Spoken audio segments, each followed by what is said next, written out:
Emotional intelligence ஏன் ஒரு life defining skill? 3 reasons. நமக்கு தோன்ற எமோஷன்ஸ்லேருந்து நம்ம எஸ்கேப் ஆகவே முடியாது. ஆனா, நம்ம அத எப்படி பெட்டரா ஹேண்டில் பண்றதுன்னு வேணா கத்துக்கலாம். ஏன்னா, நம்ம எடுக்கிற முடிவுகள், நம்மளோட ரிலேஷன்ஷிப் அ இப்படி என்னவா இருந்தாலும், என்னதான் அறிவு சார்ந்து நம்ம யோசிச்சாலும், எமோஷன்ஸ்க்கு ஒரு பெரிய ரோல் இருக்கு. And number 2, emotional intelligence determines how we act when life doesn't go our way.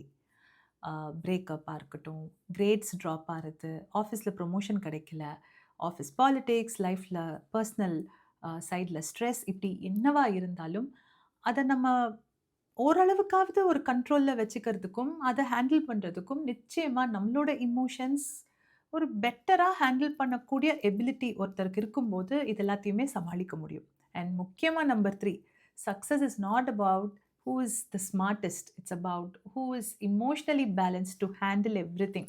Because ஏதோ ஒரு பாயிண்ட் ஆஃப் டைம்ல லைஃப்ல நெறைய சக்சஸ் வரும்போது, அத தக்க வைக்கிறதுக்கும், அத அனுபவிக்கிறதுக்கும் ஆர் சில பேர் வந்து லைஃப்ல சக்சஸ்ஃபுல்லா லைக் கரியர் சைடு ரொம்ப சக்சஸ்ஃபுல்லா இருப்பாங்க. பெர்சனல் லைஃப்ல ரொம்ப சிரமப்படுவாங்க, கஷ்டப்படுவாங்க. அந்த ஸ்ட்ரெஸ் அவங்களால ஹேண்டில் பண்ண முடியாம இருக்கும். ஸோ, அங்க கூட அந்த எமோஷன்ஸ்க்கு ஒரு பெரிய ரோல் இருக்கு. ஸோ, எமோஷனலி பேலன்ஸ்டா ஒரு பெர்சன் இருக்கும் பொழுது தான், அவங்களால லைஃப்ல எது நடந்தாலும், தன்ன சுத்தி எது நடந்தாலும் அத ஹேண்டில் பண்ண முடியும்.